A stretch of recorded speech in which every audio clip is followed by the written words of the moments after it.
Forever. Forever.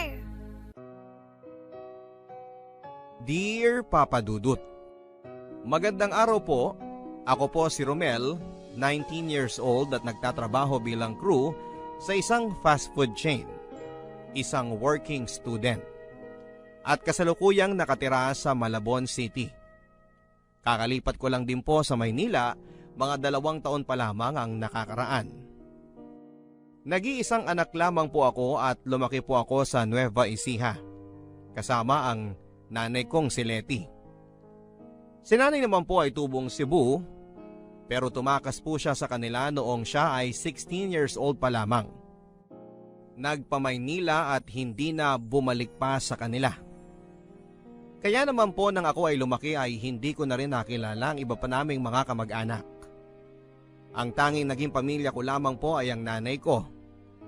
At kahit pa naging mahirap ang buhay namin sa Nueva Ecija ni nanay, dahil siya lang po ang nagtataguyod sa akin at hindi ko na rin nakilala ang aking ama, ay naging masaya naman po ang kabataan ko. Maraming beses ko na rin pong naitanong kay nanay kung sino nga po ba ang aking ama. Naalala ko po na iba't iba ang sagot niya. Noong ako'y bata pa lamang, ang naalala kong sinabi niya sa akin ay iniwan kami ng tatay ko noong ako ay maliit pa lamang at sumama sa kabit nito. Pero noong nasa elementary na ako at medyo nagkakaisip na ako, ang sabi naman ni nanay ay matagal na raw napatay ang tatay ko.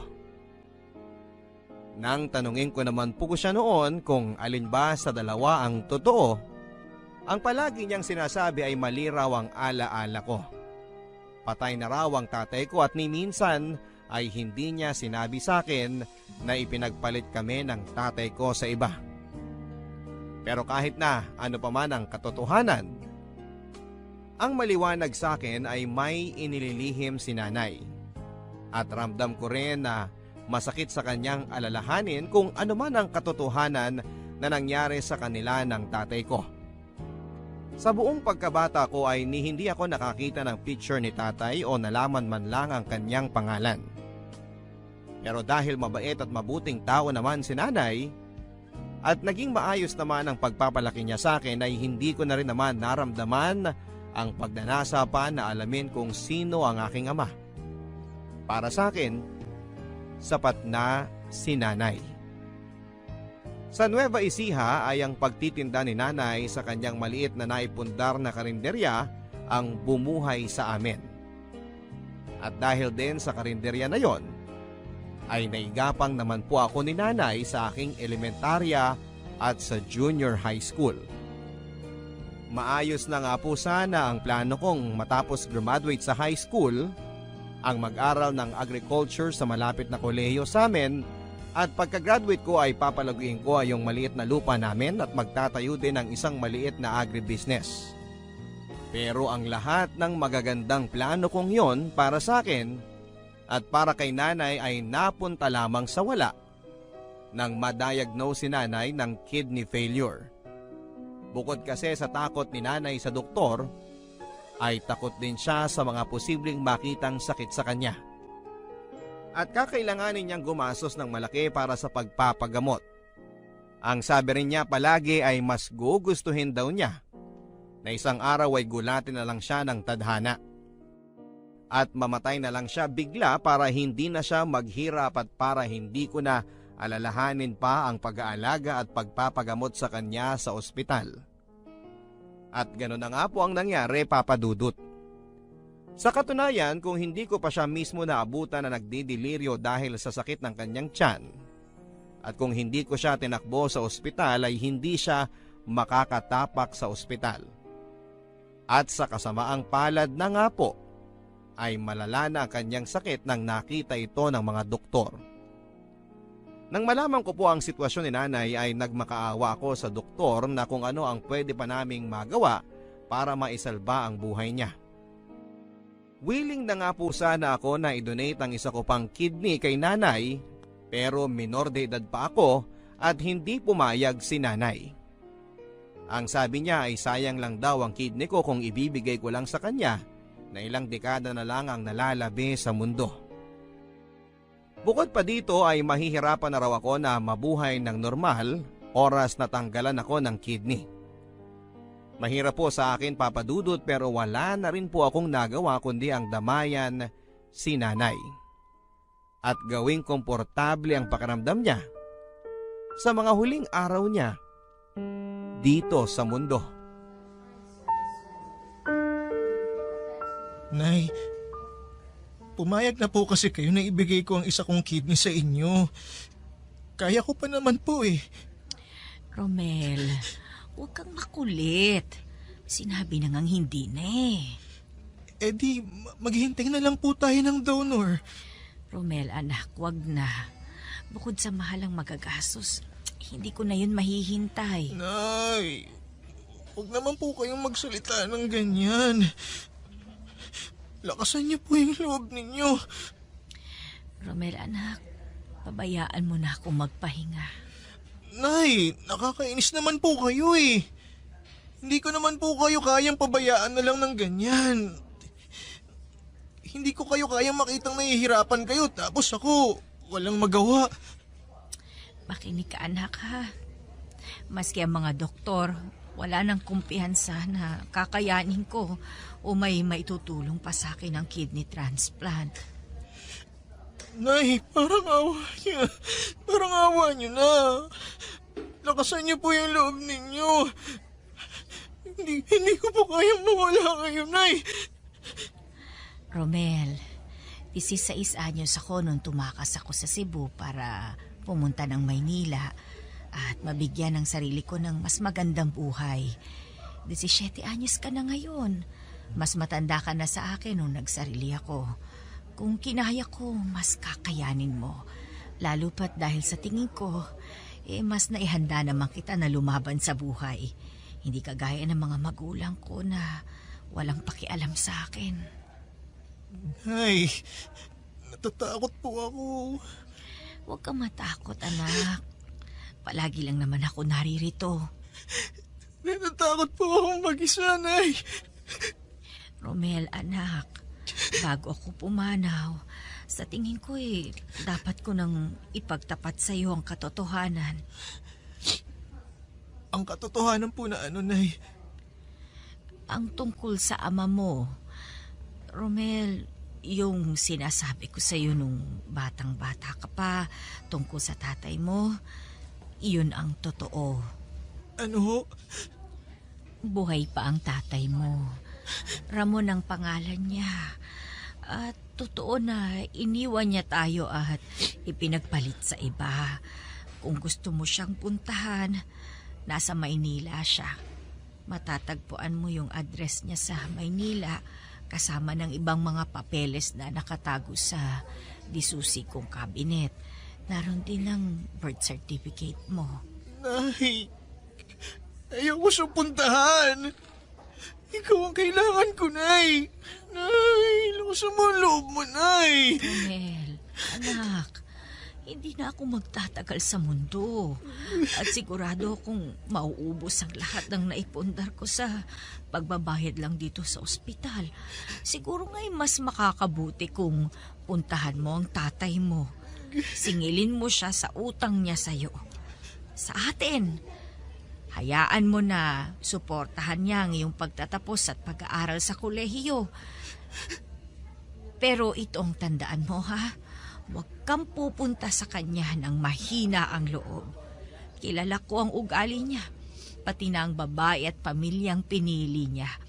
At sigurado ako na ano't ano pa man ang mangyari, sila't sila pa rin ang pipiliin niya. Nay, parang awa niya na. Huwag kayo magsalita ng ganyan.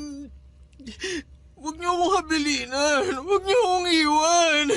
Anak, itinago ko sa iyong tungkol sa iyong ama sa loob ng napakahabang panahon dahil galit ako sa kanya. At isinumpa ko sa sarili ko na habang kaya ko, hinding-hindi ako lalapit at hihingi ng tulong sa kanya. Itataguyod kita ng mag-isa. Pero dahil mawawala na ako, siya na lang ang natatanging paraan para makamit mo ang mga pangarap mo. Nay, Please, parang awa niyo na. Huwag kayo magsalita ng ganyan. Gagaling pa kayo, Nay. Lakasan niyo lang ang loob ninyo. Ayos na ako, Romel. Papagpahingahin mo na ako, ha? Anak, naging mahirap man at mapait ang tadhana sa akin. Sulit naman ang maikling panahon na nanalagi ako sa mundo dahil naging anak kita at nakasama kita sa huling mga taon ng buhay ko.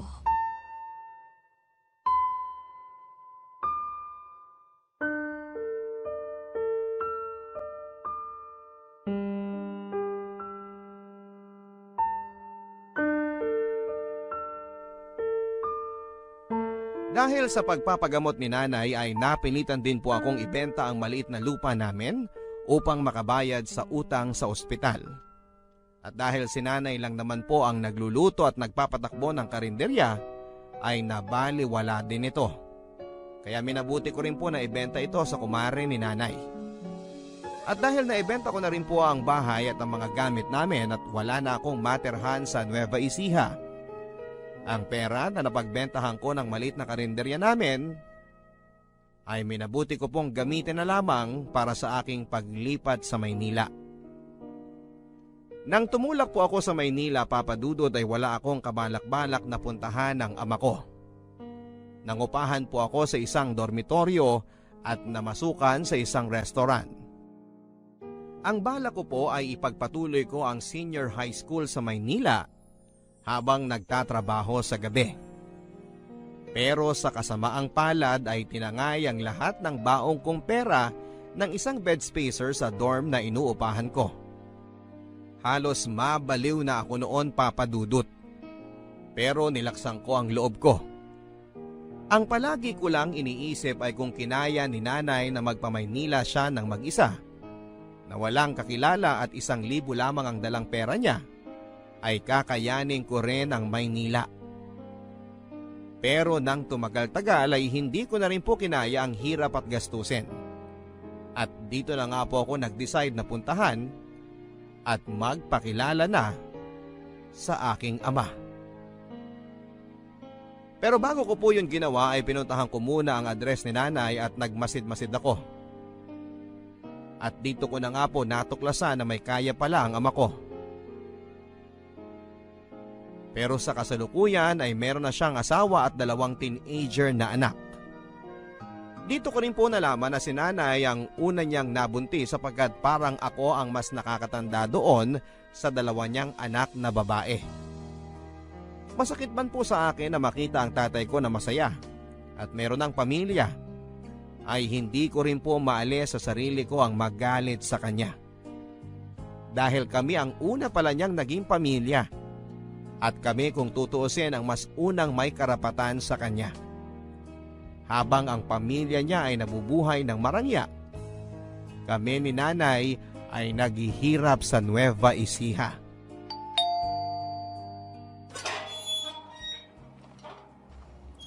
Ano yon? Magandang umaga po. Nandyan po ba si Sir Ramon? Sino ka? Rom po. Rom? Ano naman ang kailangan mo kay Sir? Gusto ko lang po sana siyang makausap. Tungkol saan? Tungkol po sa trabaho po. Anong trabaho? Mag-a-apply po sana ako sa kanya. Mag-apply na ano? Yaya, pakilinis nga. Nagpupuli si Hachiko. Hi, sino ka? Ako si Rom. Gusto ko lang makausap si Sir Ramon. Ganun ba? Daddy, may naghahanap sa'yo! Yes, Leslie. Sino yan? Sir Ramon?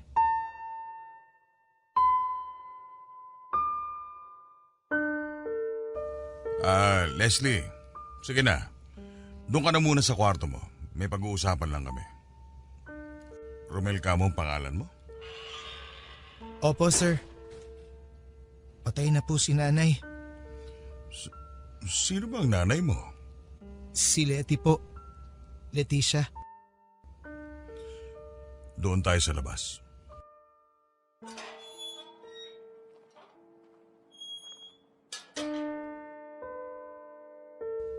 Bakit ka andito? Anong kailangan mo? Anak niyo po ako. Hindi ko alam ang sinasabi mo. Umalis ka na. Ano ho? Umalis ka na! Hindi kita kilala! Hindi ko kilala ang nanay mo! Sinungaling! Sinungaling kayo! Ito ang birth certificate ko. Nakasulat ang pangalan ninyo. Ito naman ang marriage certificate ninyo ni nanay. Kasal kayo sa West.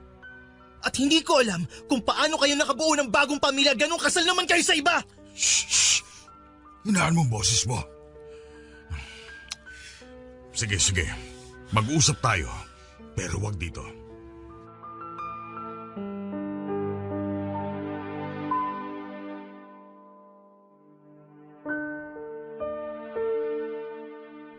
Nag-usap kami ni tatay ng pribado sa isang coffee shop ng hapon na yon, Papa Dudut. At sa pag-uusap na yon ay medyo nakuha ko na may kabulastugang ginawa si tatay. Sa aking pagtatanong sa kanya ay doon ko po napagtanto na mukhang pineke ni Itay ang papeles niya, kaya sila nakapagpakasal ng kasalukuyan niyang asawa na si Marjorie. At sigurado akong oras na makalabas ang katotohanan na kasal siya kay nanay ay mapapawalang bisa din ang kasal nila ng kasalukuyan niyang asawa.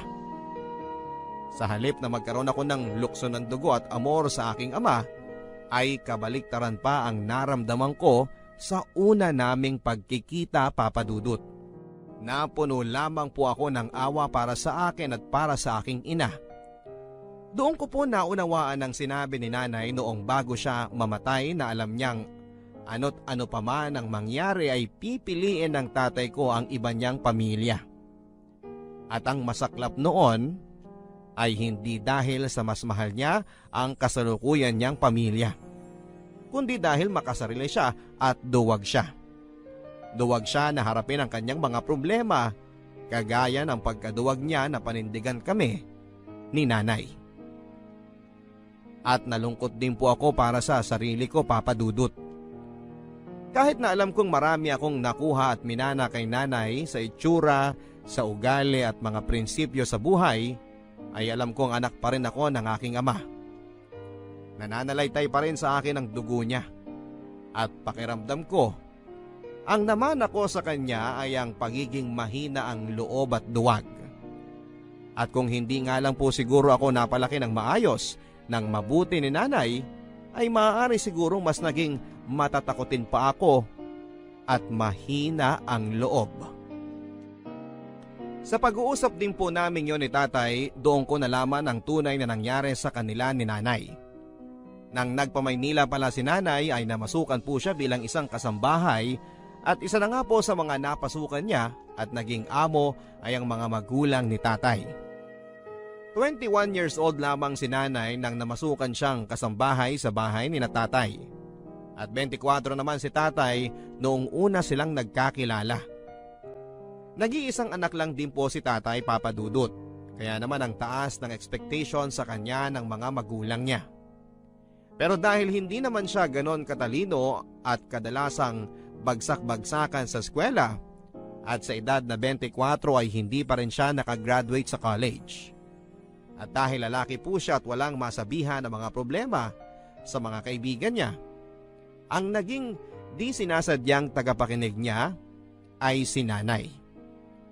Dahil po sa mga pag-uusap nila at sa paglabas-labas ng mga problema sa buhay ni tatay kay nanay, ay naging magkaibigan sila.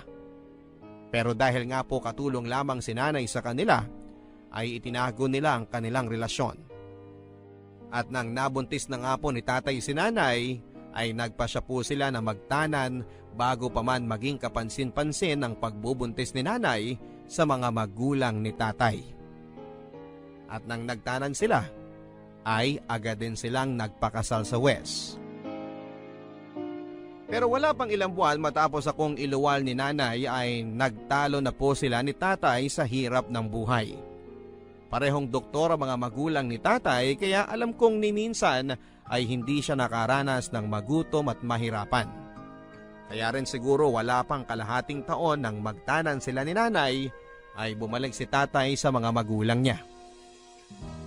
Humingi ng tawad at kinalimutan ng may iniwan siyang asawa at anak. At dahil ma-pride at hustong nasaktan po si nanay dahil sa ginawa ni tatay, ay pinilit na rin po niyang burahin ang alaala nito sa kanya at sa aking isipan. At tama lang naman po siguro yung ginawa ni nanay. Dahil pagkabalik ni tatay sa Maynila, ay nagkaroon na kaagad ito ng girlfriend, si Marjorie.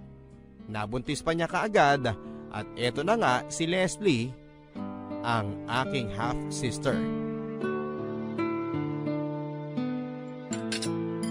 Marjorie, girls, meron ako ipapakilala sa inyo. Hey! Ikaw si Ram, di ba? Andito ka lang nung isang araw ah. Romel. Oh, sorry. My bad. Romel pala?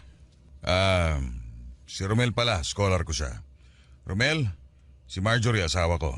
Si Leslie panganay ko at si Tricia yung bunso. Taga Nueva Ecija si Romel. Scholar ko siya.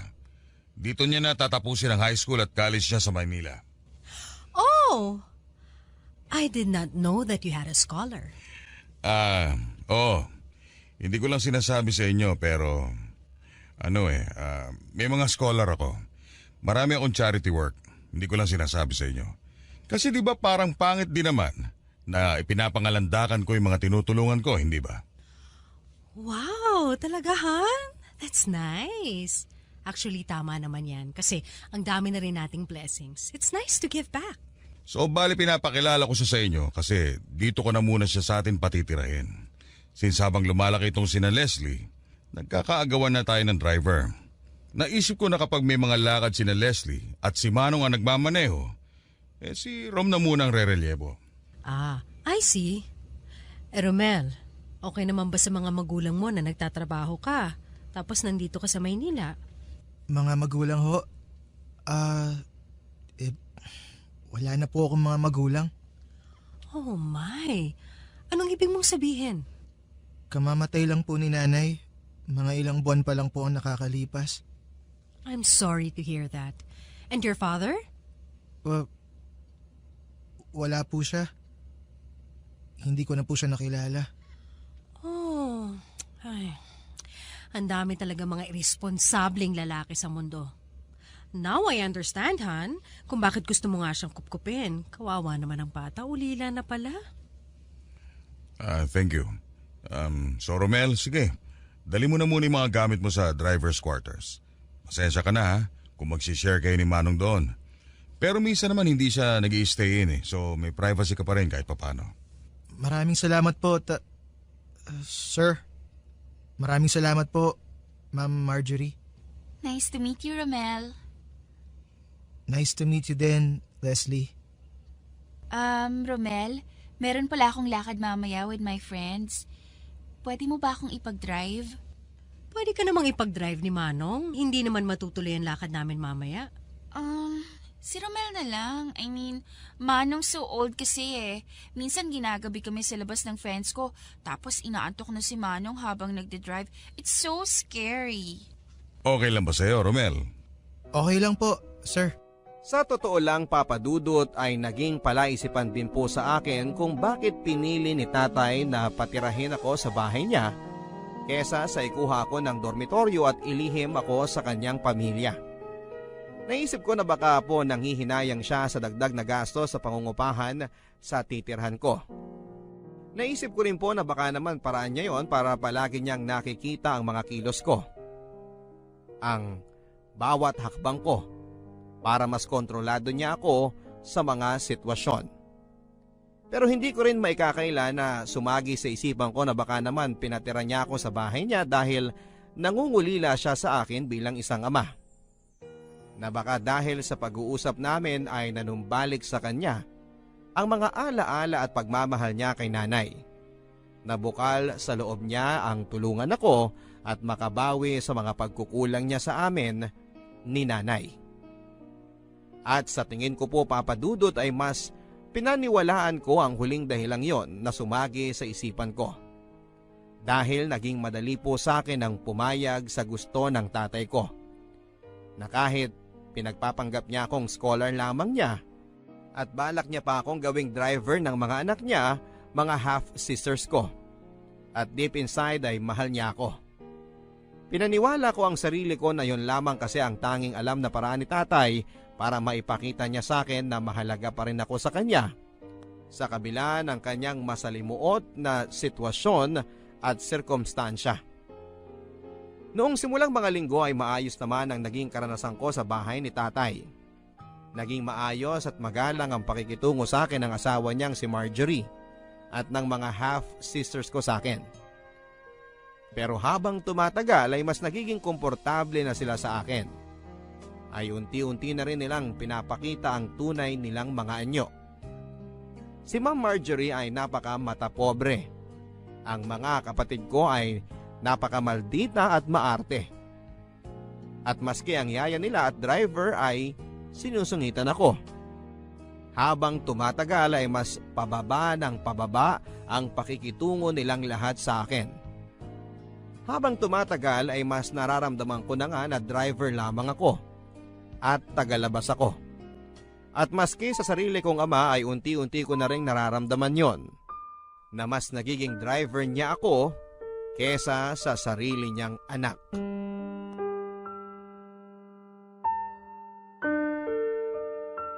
Oy, Romel!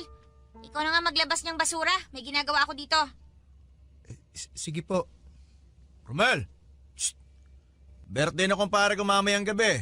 Ikaw na muna maghatid kay Ma'am Marjorie. Naku, kuya, paano po kaya yan?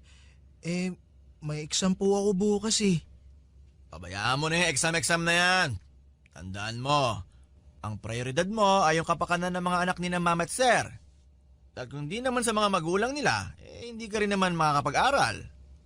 Sige po, ako na po ang bahala. Yan, ganyan dapat. Oy, Romel! Ano ba naman yan? Nakaalis na yung truck ng basura. Hindi mo pa nailalabas yung mga basura dito.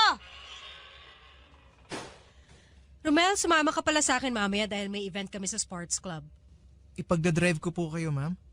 Oo, ipagdadrive mo ako tapos umalalay ka na rin sa akin. O nga pala, magbihis ka ng maayos ha? Paano pong maayos na bihis? Basta ayoko nang naka-shorts o tsinelas lang. Nakita mo yung mga alalay ng mga amiga ko doon sa sports club, hindi ba? Mga mukhang mga mababangong lahat at nasusweldohan ng tama. Dapat ganun ka rin. Napahiya na ako sa'yo nung nakaraan eh. Sige po, Ma'am Marjorie.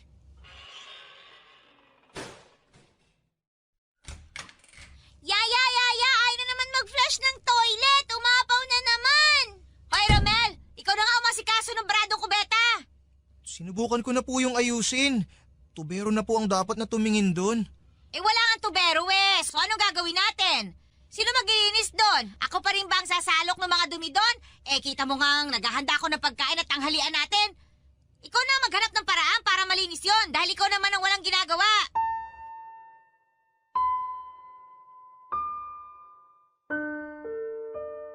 Dahil ako ang pinakabata at may pinakamalaking utang na loob sa bahay na yon, ay ako rin po ang naging pinakamababang ranggo sa kanilang lahat. Maski ang kasambahay nila at driver nila tatay ay ako pa rin ang inuutusan. At may mga pagkakataon din po papadudot na maski ako ay nakakalimutan ko na rin na anak nga pala ako ng tatay ko. Maski ako, ang tingin ko minsan sa sarili ko ay katulong, driver at alipin nilang lahat. At dahil karamihan ng oras ko ay kinakain na nga rin po sa mga kakasunod sa mga samut-saring utos ng lahat ng tao sa bahay na yon, ay napabayaan ko na rin po ang aking pag-aaral. Ang dati kong mga matataas na grado noong ako ay nag-aaral pa sa Nueva Ecija ay biglang naging pulos pasang-awa na lamang. Hindi ko alam kung sa paanong himala ng Diyos pero naitawid ko rin naman po ang senior high school papadudot. At nakagraduate naman ako. At pagkatapos po noon ay nakapag-enroll na rin po ako sa kursong agriculture sa isang kolehiyo. Sa punto pong yon ay sa aking buong akala ay tama nga po si nanay sa sinabi niya sa akin. Unti-unti na nga pong nakakamit ang mga pangarap ko sa tulong ng ama ko. Pero ilang buwan pa lamang matapos kong pumasok sa first year college ay dumating na ang panibagong dagok sa aking buhay. Simula pa lang noong una naming pagkikita ay naging kakaiba na ang pakikitungo sa akin ni Leslie. At sa 2 taong pamamalagi namin sa iisang bahay ay lumakas nga ang pakiramdam ko na crush niya ako. Ilang na ilang po ako papadudot dahil alam ko na magkapatid kami sa ama. At alam ko rin naman na kung ano man yung nararamdaman niya sa akin ay bunga lamang ng lukso ng dugo. Sa katunayan po niyan ay kung may bagay man siguro na pinakasumubok sa akin ay ang pagbubunyag sa kasalukuyang pamilya ng tatay ko ng tungkol sa amin ni nanay.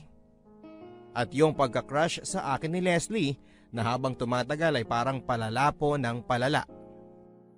Noong una ay akala ko ay lilipas din ang pagka-crush sa akin ni Leslie. Ang akala ko ay kapag mas marami pa siyang nakilalang lalaki habang siya ay tumatanda, ay lilipas na rin yung kung ano man yung nararamdaman niya sa akin. Pero habang tumatagal ay mas nagiging obvious si Leslie. At umabot na nga sa puntong halos lantaran na niyang sabihin sa akin na may gusto siya sa akin. Sa kabila naman po ng paglala ng kanyang mga ginagawa ay nananatili pa rin itong lihim sa ibang mga tao sa bahay. Kung may nakakapansin man po nito ay sa tingin ko ay si Trisha lamang dahil kaming 3 lang naman ang kadalasang nagkakasabay sa sasakyan kapag ako ay nagdadrive sa kanila sa eskwelahan at sa mga lakad nila.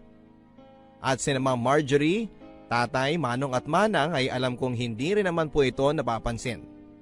Dahil kung wala naman silang ipag-uutos o kailangan sa akin ay halos invisible lang naman ako sa kanilang mga paningin. Gayon pa man ay naging kampante pa ako na kahit na anong mangyari ay hindi rin naman po lalampas sa linya si Leslie. Driver at katulong lang ang tingin nilang lahat sa akin. At sigurado po akong hindi naman gagawa pa ng kahit na anong bagay si Leslie bukod sa pagpapakyut sa akin. Dahil hindi rin naman niya gugustuhin na makipagrelasyon sa isang driver na mas mababang uri sa kanya. At ikakapahiya niya sa kanyang mga kaibigan at mga kakilala.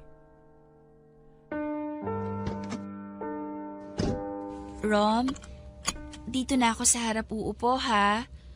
Nahihilo kasi talaga ako kapag sa likod ako umuupo eh. Okay lang? Sige. Sasakyan niyo naman to eh. Nakakatawa ka talaga.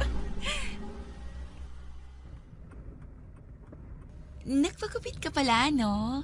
Mas bagay sa'yo yan. Mas lumalabas yung pagkakahawig mo kay Ken-chan. Ganon? Salamat. Oo, crush ko nga yun eh.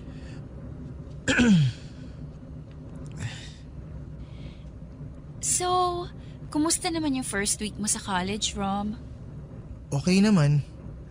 Masaya naman. Ay, ako rin magka-college na, 1 taon na lang. Pero hindi ko pa rin alam kung anong course yung kukunin ko. Bakit? Ayaw mo ba ng political science? Di ba yun ang pinakukuha sa'yo ng mami mo? Political science, tapos law school. Mukha bang gusto kong maging abogado?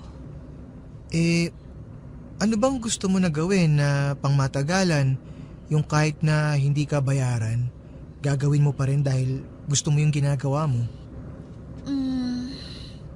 Hindi ko alam eh. Parang gusto ko lang maging housewife. Ang bata mo pa para maging housewife? 18 na ako, no? Si Juliet nga 13 years old lang nung itinana ni Romeo. Tingnan mo naman kung anong nangyari sa kanilang dalawa. Alam mo, dapat maging comedian ka eh. Siguro ang saya-saya niyo palagi ng girlfriend mo. May girlfriend ka na ba, Rom? Wala pa. May nililigawan ka na? Wala pa rin. Ha?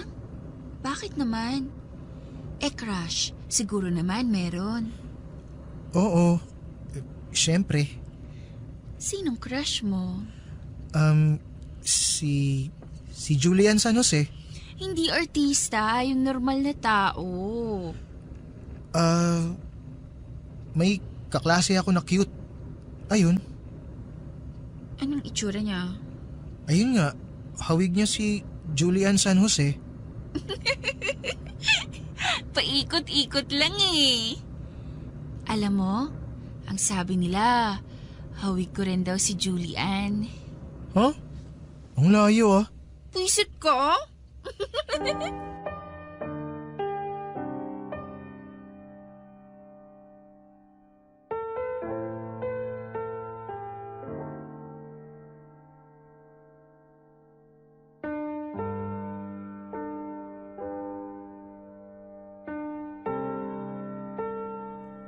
Noong pong mga panahong unang pasok ko sa kolehiyo ay naging mas lantaran si Leslie sa akin, Papa Dudut. Madalas na kapag wala si Trisha ay doon na po siya umuupo sa harapan ng kotse. Katabi ko sa driver's seat. At noong tumatagal pa ay maski kay Trisha ay hindi na rin siya nag-iingat. Sa harapan pa rin po siya umuupo, katabi ko. At kapag pinagdadrive ko siya o kapag magkasama kami ay madalas na napupunta po ang usapan namin tungkol sa love life. Nakadalasan nga po ay nauuwi na po sa pagtatanong niya tungkol sa personal kong buhay. Kung ano po yung mga gusto ko sa babae at kung sino-sino na nga po ang mga naging girlfriend ko. At kahit na isang tanong, isang sagot lang po ang ibinibigay ko kay Leslie ay hindi po siya naaapektuhan dito. Patuloy lang siya sa pag-iimbestiga at pagtatanong sa mga personal na detalye sa buhay ko, Papa Dudut. At napapansin ko nga po na kung ano man ang impormasyon na ibigay ko sa kanya, halimbawa ay yung nabanggit ko sa pag-uusap namin na madasalin yung daddy kong GF sa Nueva Ecija, sa mga susunod na araw ay magiging ganun din siya. Naging biglang deboto na siya sa isang santo sa simbahan. At ang banggitin ko pa na gusto ko sa mga babae ay yung hindi masyadong nagmi-makeup ay pansin ko nang sa mga sumunod na araw ay binawasan na rin niya yung kadalasan niyang inilalagay na makeup. Pero simula po noon ay mas lalo akong kinabahan nang napapansin kong mas nagiging agresibo na si Leslie sa akin. Yung mga inosenteng tanong niya tungkol sa nakaraan ko, sa love life ko, sa mga tipo kong babae ay unti-unting nauwi sa mga tanong na sexual. Hirap na hirap po ako noon kung ano ang gagawin ko. At ilang na ilang kapag kinakambyo na po ni Leslie ang usapan noon. Kung tutuusin ay kating-kati na po ako sa kanyang sabihin na maghunos dili siya sa mga ginagawa at sinasabi niya dahil hindi niya lang alam ay magkapatid kami sa ama. At sa puntong yon ay naramdaman ko na rin po, Papa Dudut, bilang na mga araw na kakayanin kong manatili sa bahay na yon. O nang hindi sinasabi sa kanya ang katotohanan.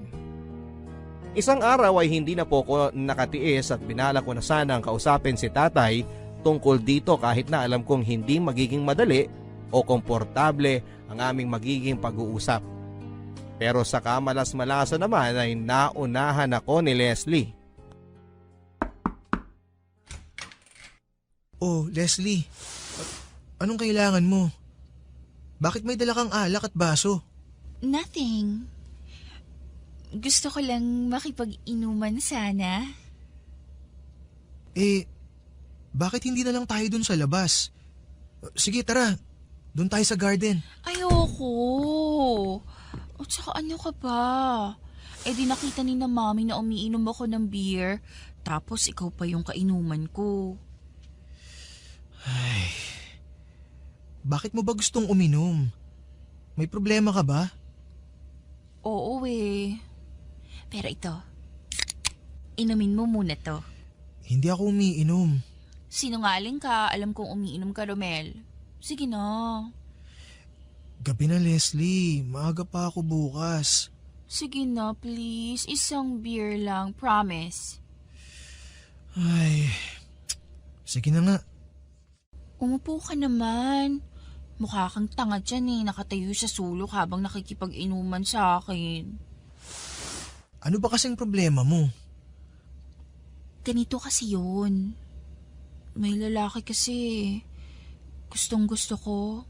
Pero ang problema, parang di naman niya ako gusto. Sus, wag mo masyadong dibdibin yun. Marami ka pang makikilala na lalaki sa buhay mo. Pero ayoko ng ibang lalaki. Ang gusto ko siya. Siya lang. Paano yun? Sinabi mo nga, hindi ka naman gusto. Hindi mo naman pwedeng puwersahin yung tao na magustuhan ka. Ano bang problema sa akin, Romel? Pangit ba ako? Sexy naman ako, diba? Ang dami naman nagkaka-crush sa akin.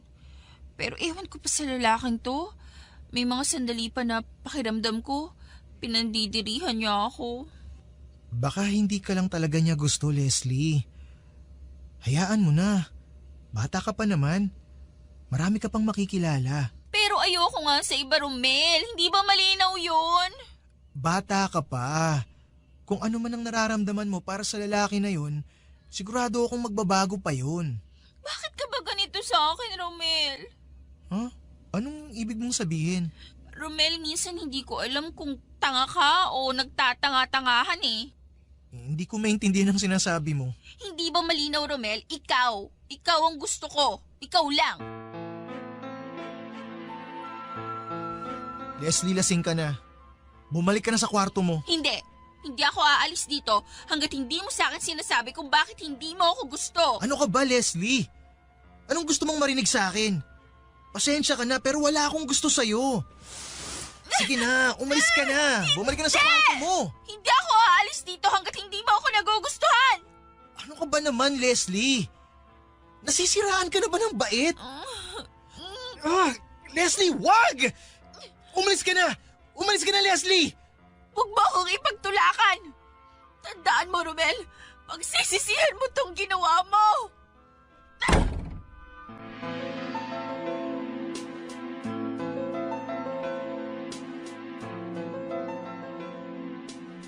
Kinabukasan matapos po ng insidenteng yon ay pinalabas ni Leslie na ninakawan ko siya ng cellphone nang iniwan niya ang bag niya sa sasakyan.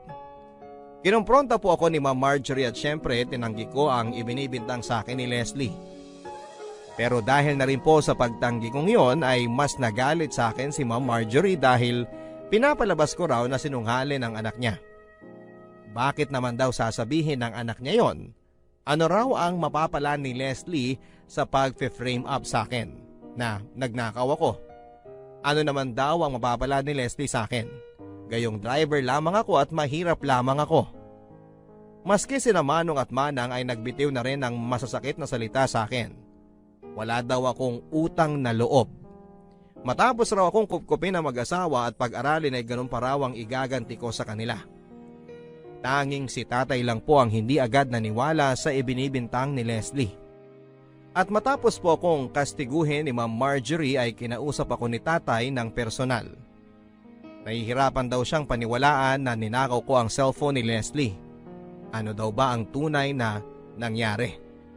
At nang sinabi ko po sa kanya ang ginawa ni Leslie noong nakaraang gabi ay hindi naging komportable ang pagtanggap dito ni tatay. Ang sabi po niya sa akin, Papa Dudut, mas makakabuti pa siguro kung aalis ako sa poder nila. Ayaw daw niya ng gulo. At hindi daw niya maaaring pahintulutan na malaman ng asawa at ng mga anak niya ang tungkol sa amin ni nanay. Pero huwag daw ako mag-alala dahil kahit naman daw hindi ako titira sa kanila ay ipagpapatuloy pa rin niya ang pagsuporta sa akin hanggang sa makagraduate ako sa college. Naging masakit po sa akin ang desisyon ng tatay ko. Doon ko napagtanto na hindi ko lang pala inaamin sa sarili ko, pero sa 2 taon na ipinamalagi ko sa bahay ni tatay at sa kabila po ng pagtrato sa akin ng pamilya niya bilang isang katulong, driver at all-around alalay nila, ay umaasa po ako na mababago pa ang ihip ng hangin. Umaasa ako na magkakaroon ng lakas ng loob si tatay na aminin sa kanyang pamilya na anak niya ako. At dahil doon ay magiging bukas na rin sila sa akin. At tatanggapin din nila ako. At ang lahat ay mauuwi sa isang maligayang pagtatapos. At magiging isa kaming isang malaki at masayang pamilya. Pero dahil sa nangyari ay doon ko rin napatunayan na ang tagal ko na rin po palang umaasa at niloloko ko ang sarili ko.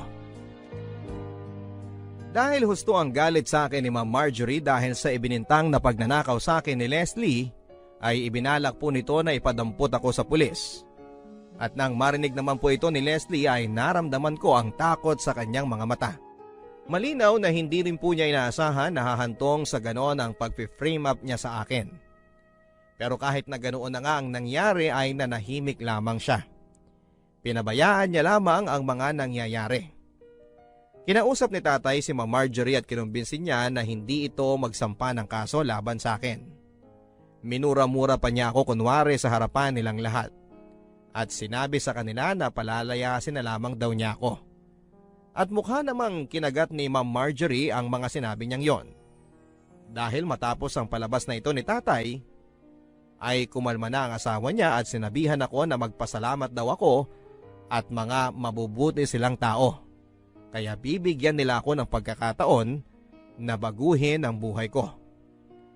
Pero sa totoo lang papadudot ay kahit na masakit po ang mga binitawang salita sa akin ni Ma'am Marjorie ay walang katumbas ito sa sakit na naramdaman ko nang marinig ko ang mga mura na lumabas sa bibig ng tatay ko.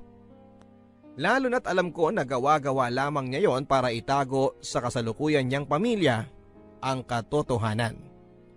Doon ko po napagtanto kung gaano kaduwag ang ama ko at kung gaano kami kawalang halaga ni nanay sa kanya. At kahit na matagal ko na rin naman pong alam na mas matimbang sa tatay ko ang kasalukuyan niyang pamilya kaysa sa amin ni nanay, ang marinig po ang mga salitang yon na lumabas galing mismo sa kanyang bibig at ang sabihin ng harap-harapan ang mga iyon ng walang pakundangan sa mararamdaman ko. Pakiramdam ko ay sinaksak na rin po ako ng sarili kong ama. Habang ako'y nag-aal sa balutan ay bigla pong may kumatok sa pintuan ng aking kwarto. Ipinatawag ako ni Ma'am Marjorie. At nang pumunta po ako sa sala ng bahay ay andon silang lahat at parang nagbago ang ihip ng hangin. Ang unang nagsalita ay si tatay at humingi po siya ng tawad sa akin dahil na misplace lang daw pala ni Leslie ang kanyang cellphone. At matapos po niyang magsalita ay nagsunura na ang iba pang miyembro ng pamilya. Maski sina Manong at Manang ay humingi din po ng tawad. Nagmakaawa si Leslie na patawarin ko raw siya. Hindi naman daw niya sinasadyang nangyari at napakasama daw sa pakiramdam niya ang mapagbintangan ako. Nagmamakaawa din po siya na wag na akong umalis. Pero sa puntong yon ay nag-give up na po ako sa tatay ko. Ayaw ko na ring makasama pa ang pamilya niya at mas lalong hindi ko ipagsisiksikan ang sarili ko sa bahay nila. Nagpasalamat na lamang po ako sa kanilang lahat at sinabi na hindi ko na kailangan ng tulong nila. Bumalik na po ako sa kwarto para ipagpatuloy ang aking pag-iimpake. Pero wala pa pong isang oras matapos ang pangyayaring yon ay nakarinig ako ng katok sa aking kwarto. Ang akala ko po ay si tatay. Si Leslie pala.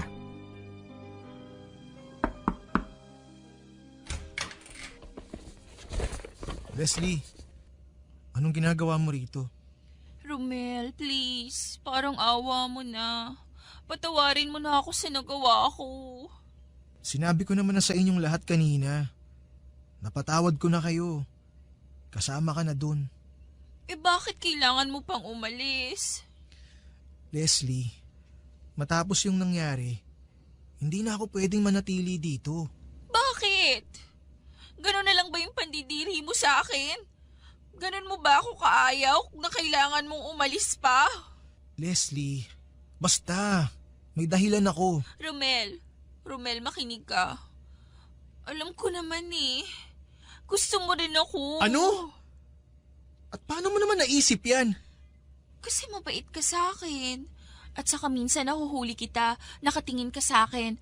At alam ko na ang tingin na yon, hindi lang pang kaibigan o amo. Tingin yun ng taong may pakialam. Ng taong may nararamdaman. Leslie, minsan sa buhay ng tao, nakakakita tayo ng mga bagay na kahit wala naman, akala natin meron. At pinagpipilitan pa natin na meron talaga. Dahil ang mismong pagkatao natin ay ang may pagkukulang. Hindi ko maintindihan ang sinasabi mo. Ang alam ko lang, sigurado ako sa nararamdaman ko. Leslie, parang awa mo na. Pabayaan mo na ako. Kakalimutan ko na lang yung ginawa mo. At lahat ng nangyari. Okay? Hindi ko kaya, Romel. Please, parang awa mo na. Huwag kang umalis. Hindi ko kaya na wala mo. Leslie, ano ba? Pakiusap naman. Romel, okay lang naman sa akin kahit driver ka lang. Kahit na mahirap ka lang at hindi tayo magkalibel. Ano? Leslie, anong bahagi ba ng hindi? Wala akong gusto sa'yo ang hindi mo maintindihan. Alam mo, kung tutusin dapat nga magpasalamat ka eh. Dahil kahit na driver ka lang at ganyan ka, nagustuhan kita. Na ikaw ang pinipili ko. Ang daming iba dyan, nagkakandara pa sa akin, pero ikaw na dugyot at probinsyanong nagustuhan ko. Ang kapal ng mukha mong basti din ako. Leslie, pakiusap naman oh. Kinikilabutan ako sa mga lumalabas sa bibig mo. Padaanin mo na nga ako. Hindi! Hindi ako aalis dito hanggat hindi mo ako hinahalikan. Ha? Doon natin malalaman kung wala ka talagang gusto sa akin. Sira na ba yung ulo mo? Tumabi ka na kasi! Hindi nga eh. Ah! Layon mo nga ako! Nakakadiri ka! Leslie, magkapatid tayo! Ano? Leslie, magkapatid tayo sa ama. Kuya mo ko. Anak ako ni Leticia. Ang dating katulong ng lolo at lola mo. Ano? Ano yung sinasabi mo? Nagsisinungaling ka. Sasabihin mo talaga kahit na ano para maipagtabuyan lang ako, no? Leslie, nagsasabi ako ng totoo. Magkapatid tayong dalawa. Kasal ang tatay mo sa nanay ko. Hindi yan totoo! Hindi yan totoo! Ito ang marriage certificate ng nanay ko at ng tatay natin. Hindi! Hindi to totoo! Leslie, kahit punitin mo pa yan, marami akong kopya niyan. May kopya rin ng gobyerno. Hindi na mababago ang nakaraan. Leslie, yung nararamdaman mo sa akin, hindi yan romantic love. Lukso ng dugo yan.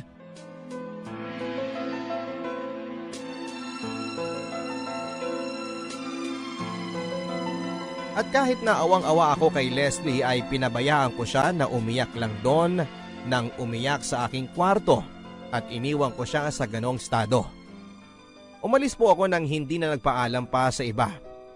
At wala na rin po akong balak pang kontakin ang kahit na sino sa kanila maski ang ama ko. Dahil alam kong sa pagsisiwalat ko ng katotohanan na yon, kay Leslie ay malamang napuputok yon at makakarating sa kanyang mga magulang. Lumipat po ako sa ibang syudad at doon na nga po ako napunta sa isang maliit na kwartong inuupahan ko sa Malabon. Mula sa mga baon-baon na ibinigay sa akin ni tatay sa loob ng 2 taon ay nakaipon din naman po ako ng sapat na pera na sa tansya ko ay pupwedeng makasuporta sa akin sa aking mga basic na pangangailangan sa loob ng 6 na buwan.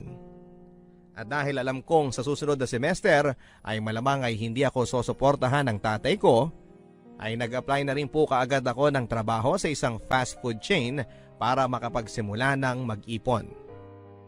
At doon ko na nga lang po napansin na ilang linggo na pala ang lumipas pero wala pa ako nababalitaan na konsekwensya ng ginawa kong pagbubunyag ng pagkatao ko kay Leslie.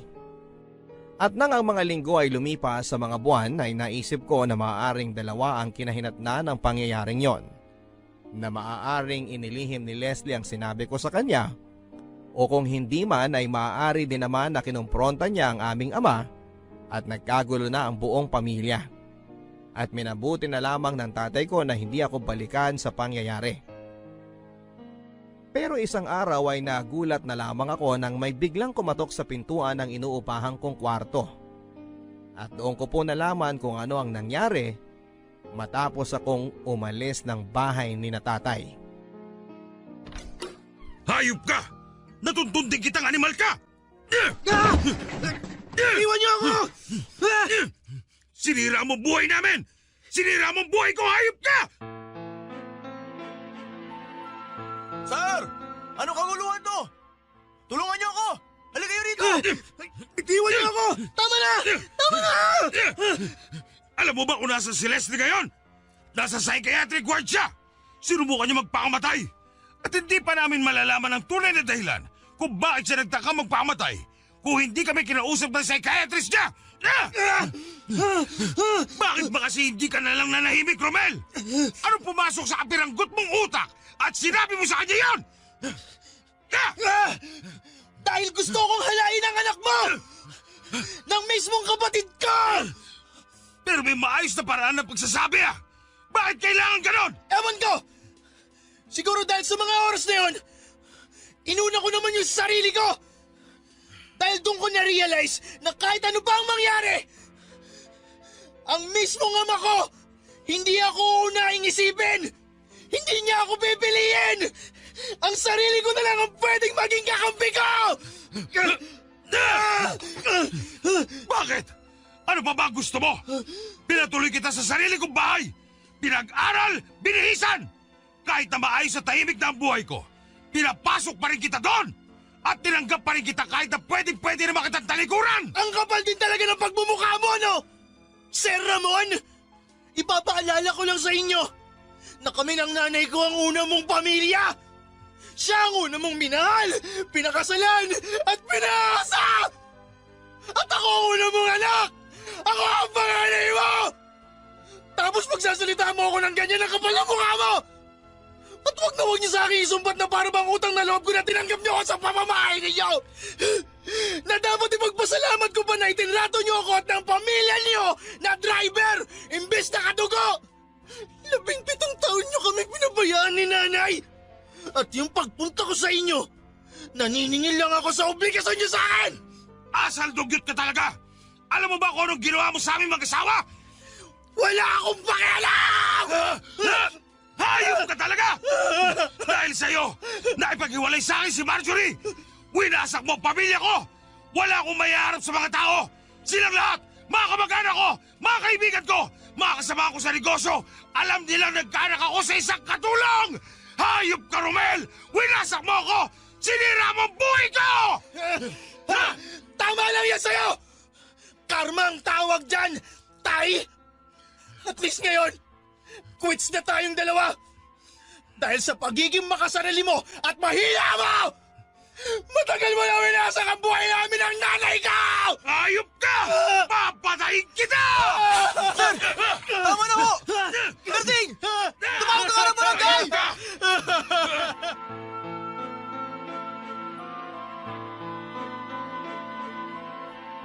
Dinala po kami ni tatay sa barangay Papadudut. At para din po sa aking sariling kaligtasan ay nagpa-medico legal ako at ipinablatter ko siya. Sa punto pong yun ay alam kong wala nang bawian o pag-aayos na mangyayari sa amin ng tatay ko. Sa puntong yun ay tinuldukan ko na rin po ang relasyon naming mag-ama.